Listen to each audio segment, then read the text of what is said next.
Okay, so now that it's here, can everyone see it? Yeah. Okay, so now this is the bind shell example. So I'm going to make this thing listen on a port called 4444. I can make any port, 5555, 6666. I can make it listen on any port. So actually I'll do this one. So I'm doing this -E option. I'm telling if someone connects to me, give me command.exe.system. That's what this -E does. Like I said, this is a tool, very sophisticated tool. There are many different flavors of this tool. So I'm listening on this port, like Facebook is listening on 443.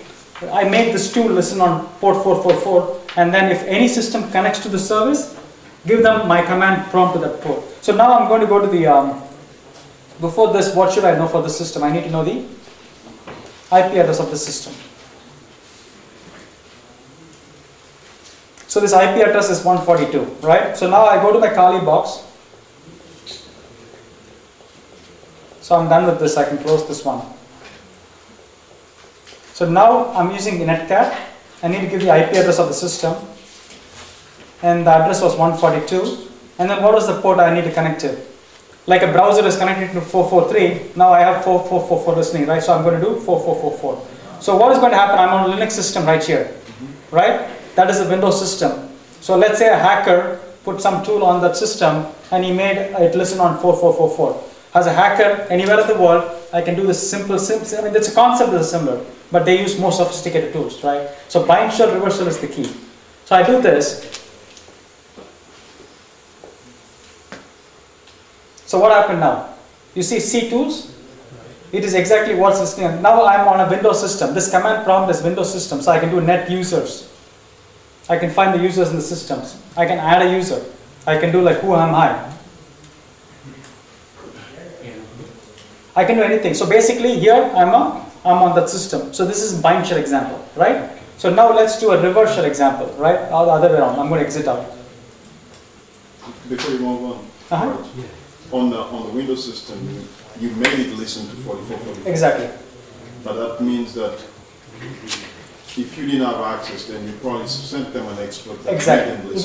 I'll be showing demos on how you can send exploits to them. Okay, how easy that is. Yeah. Assume that somehow the malware is out there and it is listening on 4444 or 555. Like I said, malware listens on high order ports, 55,000. Your scanners are not going to. Whenever people scan, what do? They scan only on low ports or default ports. But this malware runs on high order ports, which no one will even know it exists. So if 58,000 is running on a system, as a hacker, I can connect to the 58,000 and get this shell. So in this case, we're assuming you sent a malware packaged with the netcat command. Exactly. Not netcat. Netcat is an example. Yeah, it's a one. This is good for demo. Yeah, I'm just saying with it. Yes. Such a tool that made it listen. Exactly. You can create a tool like netcat in Python, Ruby in 10 minutes. Okay. But netcat already has all the flags and everything. It's easy to demo. Okay. But if you want to bypass antivirus, you use Python to create a similar tool. Now, no antivirus will flag as a virus because it's very simple. It's just a socket call. Antivirus cannot tell you if you just make a socket connection whether it's an antivirus or not because it's just a network call. How will antivirus know that? All you need is a shell to the system, right? It's just TCP connection. That's why hackers, they don't use any of the tools because all tools are flagged by viruses. They create something in C, C++, .NET or whatever, they can easily create this thing and send it to them. None of the antivirus is going to detect that, right?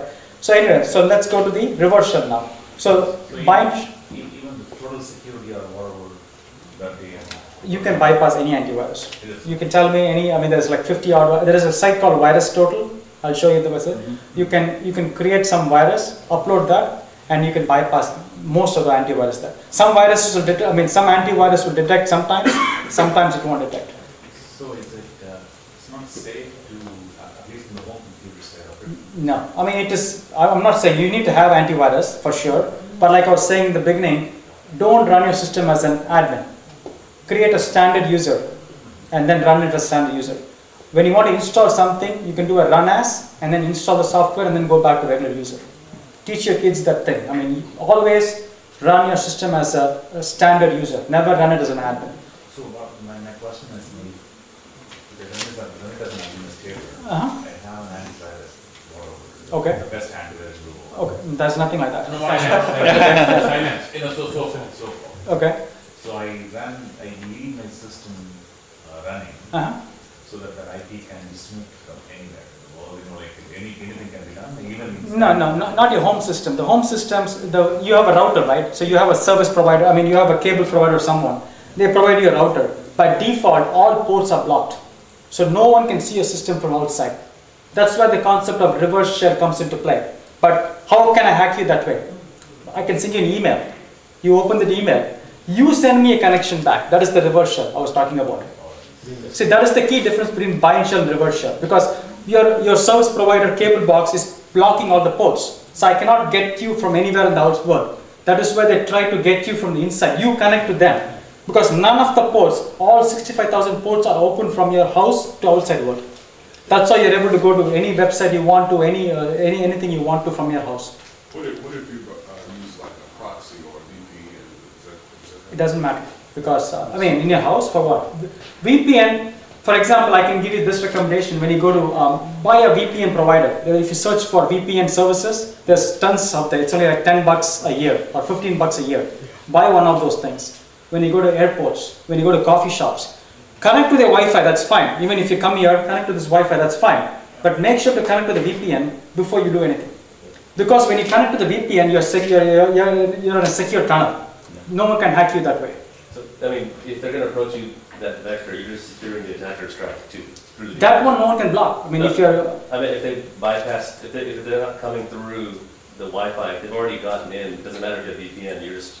If they're already in the system, yeah, no one can save it, yeah. Securing their traffic. But about antivirus, I'm going to say, that's going to be mostly known signatures, which is good.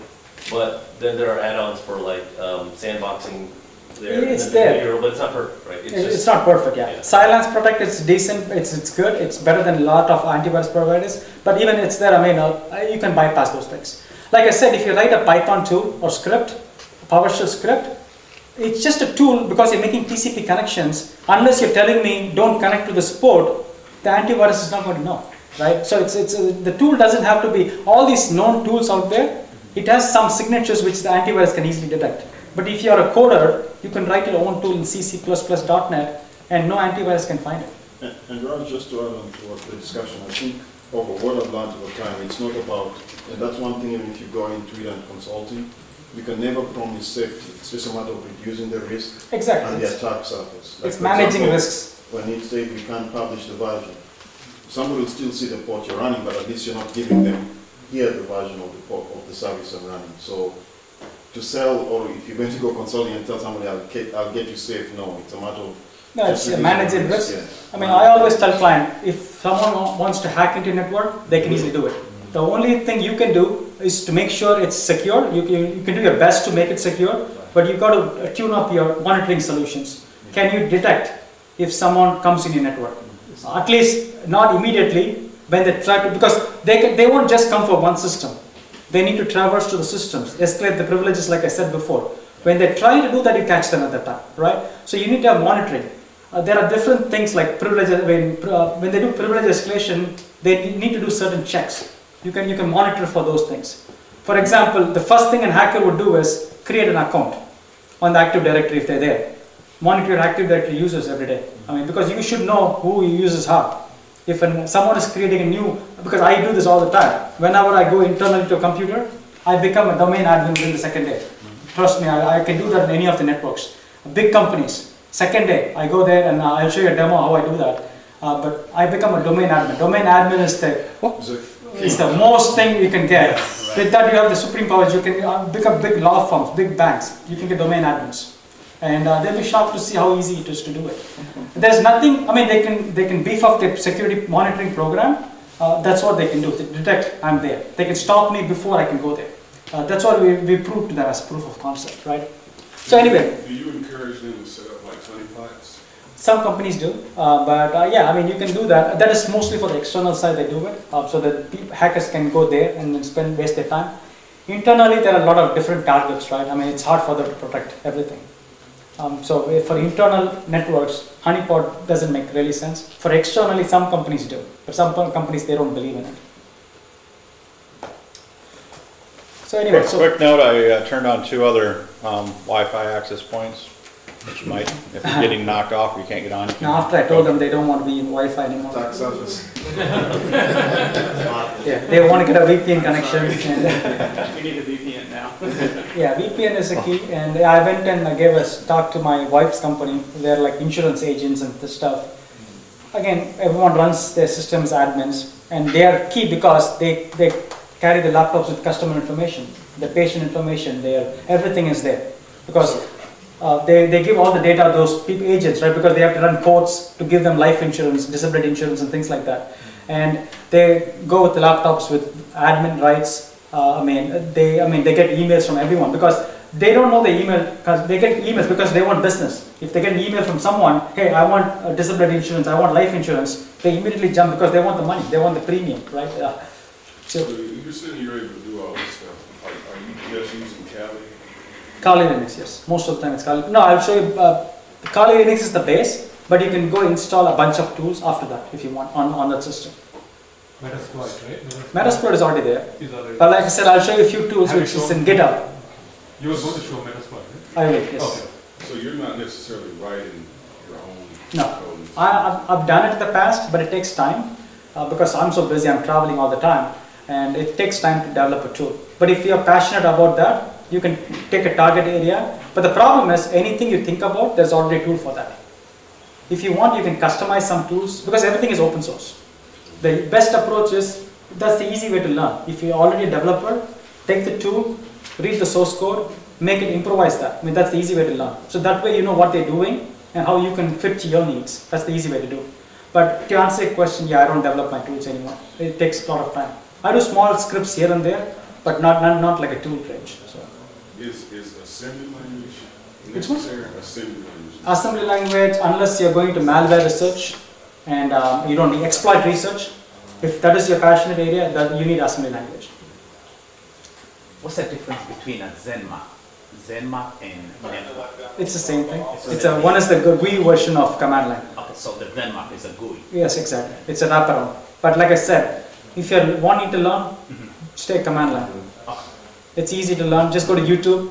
All you need to know is a few flags here and there. Like I showed you a couple. -SV, which is for version numbers. -SO is for operating systems. It will tell you all the operating systems. And I mean, things like that. You need to know a few flags and then you're good to go. You don't need a GUI to tell that. Right. So if you want to be in security, doing hands-on administration, just be with the command line. Get just used to it.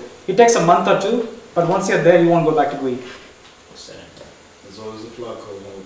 Which one? Yeah, help is there. YouTube is there. I do YouTube all the time. I mean, just Google that. You will see 2-3 minute video, or people do it. It's useful. I mean, it's easy to learn that way.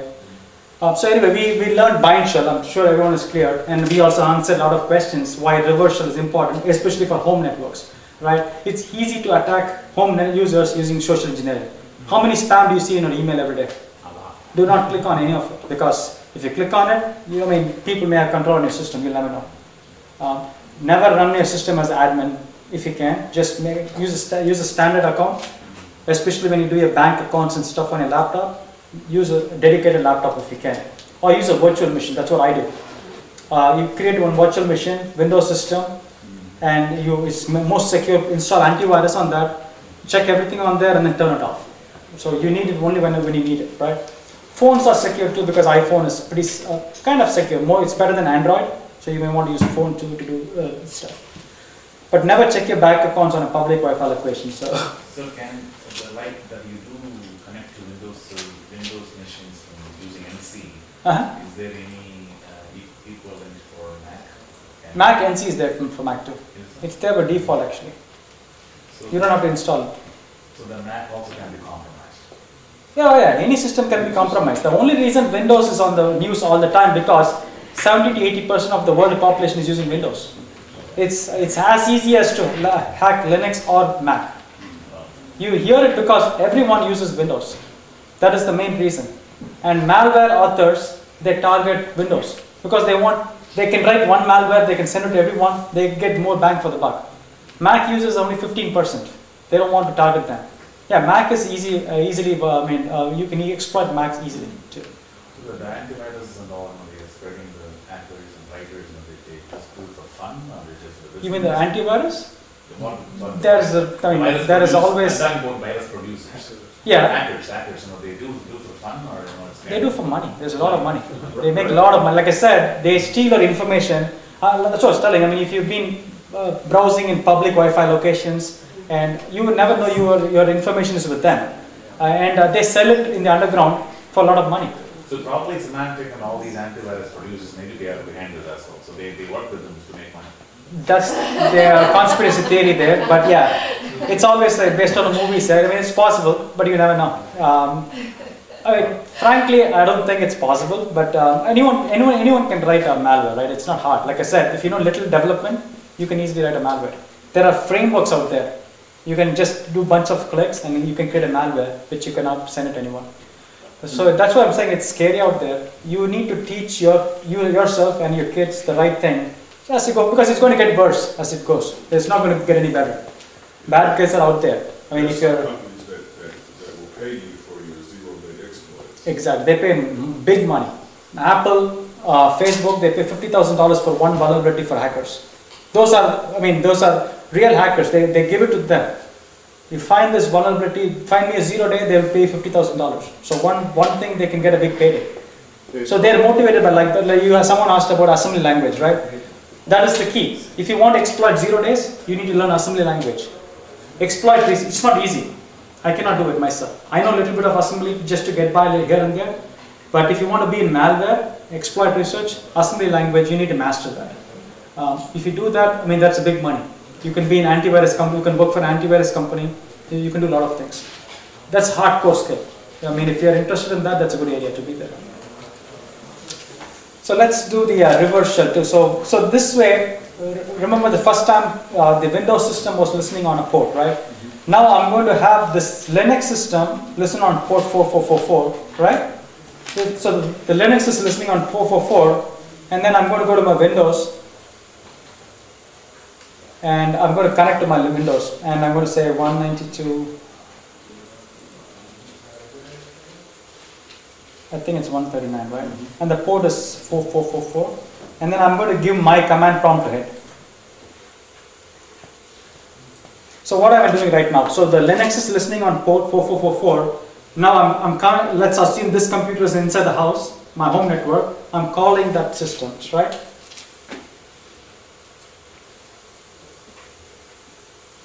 It's exe.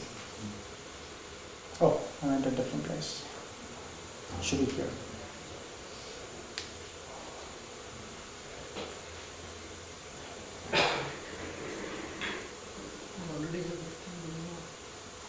What is that? Yeah. Just one. Okay, so now I connected it, so hopefully I should have a. Okay, you see this?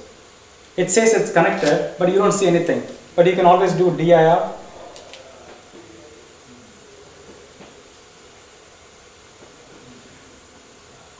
It's still waiting. I think the systems are slow.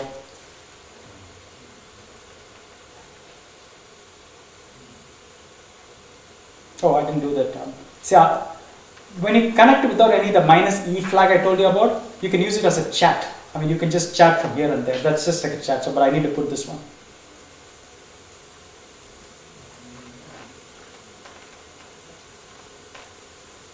So I'm listening and I'm going back. And now I should get a shell. You see this? I got the C2, same thing. So this is the example for reverse shell. Like I said again, I want to reiterate this again and again. This is what any malware tries to do, a reverse shell. They want some kind of a shell access to your system, either using a bind shell or reverse shell. So the Metasploit I'm going to show you, or any other tool, is based on this simple. I'm simplifying it, but if you understand this, you're far better than most people out there. So if you understand these concepts, this is how they try to do it. So any questions? We're going to go to Metasploit, yeah, I'll demo Metasploit before we go anywhere. Any questions so far? So this is the hack system, Kali. This is the hacking system, yes. Hacker. What is it? Where is the culprit sitting? Here or there? Here, hacking system, Kali Linux. Yeah, Kali, whenever I'm using Kali, I'm the hacker. So yeah, the Windows is the good guy, the Kali is the bad guy. But you can use Kali for good purposes too. Your C-Tools is there on the Windows system. Which one? C? Right now, tools. Yes, the tools is Windows system, yes. I mean, if I do that, because this is a Linux system, but I can do all the Windows commands. This is exactly how the hacker is. Anywhere in the world, he has this command shell, he is controlling your system, which is in the inside. So yeah, two things to remember. I mean, to summarize, do not open any things you're not looking for, like any Excel spreadsheets, Word documents. If you get on an email, do not open it. Again, I'm going to show you an example. You'll be surprised how easy it is. And public Wi-Fi locations. I mean, it's okay to connect, but go to general sites. I mean, don't go to Facebook or banking sites. I mean, it's okay to go browse and do stuff. When you're going there, make sure you have a local standard user account. Don't log in as an admin on any public thing. And always patch your systems, your home systems, patch it so that it's always secure. Have an antivirus, though it is not skilled hackers can bypass. I mean, the chances of you finding them sitting next to you in an airport is very slim. So, I mean, it's always good to have those differences too, right? So, I mean, those things. Raj, I also heard in other workshops that they're also, hackers are targeting Facebook accounts so that they can identify specifically who in the organization has what roles. Yeah, I mean, they do that. I mean, they do for profiling. FBI. And they're using that for phishing as well. Exactly. That's what I do too. I mean, for my company, because that's how I find the usernames. See, how hard is it to find email address of you guys? I mean, in your company. Yes. If I know your company name, if I know your first name, last name, I can easily say that the last initial first name or first initial last name, whatever, a combination of that at something.com, a company name.com, right? So once I know, everyone is a target, yeah. So if I know your company name, your naming, if I know a couple of people, how you name your email IDs, once I go to LinkedIn, everyone has LinkedIn, I can find all the people that are APIs for that. So first thing I can do is I can go find out in LinkedIn all the people that are working for a company. Find all the first name and last names. Create a small script. That's why scripting is helpful, because you can just automate the process. And then find all the email IDs. Send 1,000 people.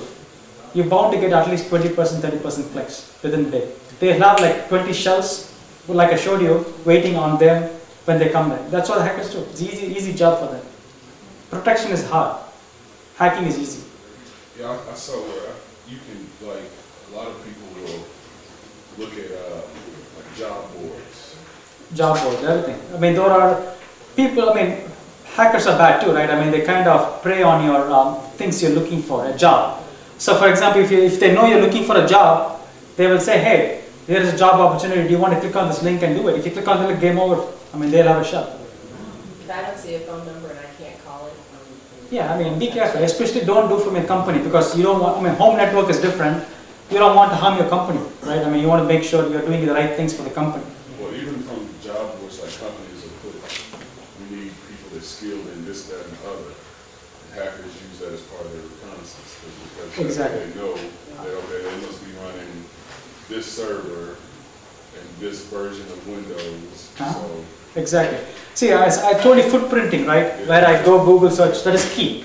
Hackers do that all the time, or any bad people do that. They profile the company, they profile their users. That's what they do. And it's easy to find, for example, I mean, let's see. I don't know if I'm on the internet or not. You can call the number, you don't want to call that number. You can call it independent of the site. Well, I go to the site first. I always go to the site. I need to make sure that it's legitimate, right? So just tell me any name of the company. I'm not going to do anything. Just tell me any good company anyone works here, or the domain ID, domain name. This is just public information, so it's not a big deal. Try Starbucks.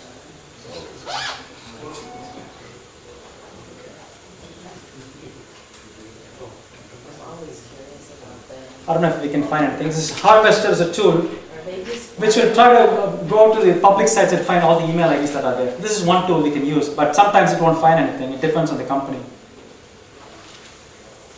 So this is trying to find on all the social, I mean, you can go further.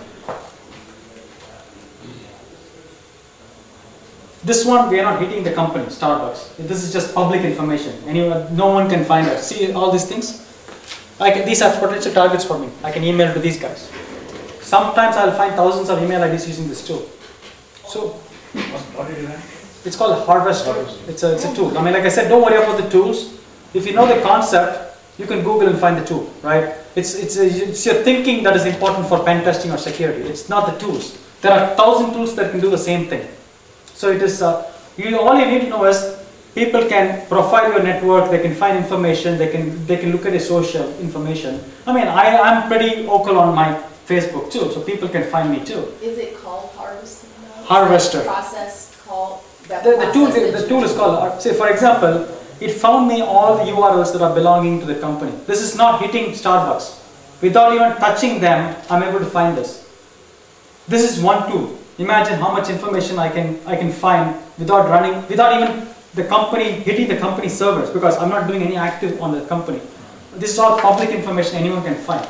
You'll be surprised how much information people can find about you, your past addresses, all the information. They can even create everything they want to about you. Because you could actually hack one of those. Hack, yeah, like I said, you can hack, unless you don't want to get arrested. A TP, a third party of Starbucks, you could do what they did with, Target. thank you, Target. Yeah, potentially, yeah. Like I said, you don't want to do that. Hackers are smart too. They don't go through from their system. So if you track back, it won't point to them. It will point someone in Russia, China. That is why they target these home users. Why do you think they target the home users? So They can get back to They can, no, they proxy them through them. them to get back to the organization. So when they proxy, let's say hack into one of your system, and I use your system to hack, let's say Starbucks.com. When Starbucks uses FBI to find out who hacked the system, who are they going to find? What's the source IP? Me. Your home IP. There's no way you can point back to me because I'll be encrypted. Right. There's no way to find the source IP. Right. And if they can do to thousands of people, they have access to thousands of these systems everywhere. They use their system to hack into company networks. So there is no way they can track back to the source company. is that the same way a proxy works then? I mean, if they're Proxy is the same way, yeah. I mean, it's a similar concept, but proxy is for legitimate purposes. Companies use that to filter data, right? But the hackers use it for hiding their source IP. So is it not a good idea to use Tor? Tor can be, people use it, yeah, you can use Tor, you can be anonymous, that is one thing. It depends on what you're searching for, right? But Tor, remember, Tor is also controlled by some people. You don't know who that is. They have the encryption keys. There is always an entry, there's always an exit. Someone has always have control over that. That person knows where you are and where you're going, right? Tor is going through multiple proxies. That's how Tor works, right? But at every point, someone knows the encryption keys because it's encrypted data. No one can see, but someone has access to the data all the time. So even Tor is not safe. It is only anonymous. So if you go to like different sites, no one will know. For example, I'm assuming everyone has a Facebook account or Amazon account, right? So when you search for something, when you go to Amazon or Facebook, have you seen ads in that thing related to whatever you're searching for? See, that's how they do. Say because they know what you're searching for, they put something called a cookie on your browser. I mean, so who's going to come for web application talk this afternoon? Satish? Oh, Satish, yeah, he's right here. Yeah. Oh, yeah, okay, cool. I mean, so I do a lot of web application testing, so that's how they track using cookies. They can track you using the cookie based on interest. And trust me, they sell all this information to people. They tell you they don't sell it, but all this Facebook, Amazon, they kind of look at search patterns, they sell it to people. It's a big marketing. That's all big data. That's how the big data is becoming big, right? This whole thing is basically the whole programmatic. Which one? Game. Programmatic. This one? Programmatic is like when they program. We on Facebook or Amazon where you get ads that are basically stalking you. Yeah, that's basically what. Exactly. It's through a cookie. Yes. They track you based on the cookie. When you search something, it's called like a global scope cookie. So everything you do is in that cookie. There are ways to protect against that, or browsers can protect against that. But I mean, even I don't do that. I don't care. I mean, if they see an ad, but hackers use it too. They put some ads related to what you're searching. So what do you do when you see something that's on sale, 30% for? Let's say you're searching for something. You click on it. That's it. I mean, they get access to your system using the buy and shell or reversal concept I showed you. I'm simplifying it, but that is the big concept. Like I said, if you understand those two concepts, you guys are way ahead of a lot of people out there, knowledgeable. I mean, that's why you need to remember. Someone can have access to your system using a command line, and you will never know about it. And they can do whatever they want. Once they are in one of your system, they can go to your child system, your wife's system, and then you can navigate from there. So that's why use least, they call it least privilege. I mean, that's what we recommend companies to. Use the concept of least privileges. So any server or anything. For example, let me give you another example. I mean, I'm throwing a lot of different concepts, but you may not understand how to do it, but I at least know it's possible. Let's say you're a domain admin. Okay, how many of you are domain admins here? Anyone? Oh, you're a domain admin, that's good. So let me ask you a question. So you have control to what? All the systems? You can log on any system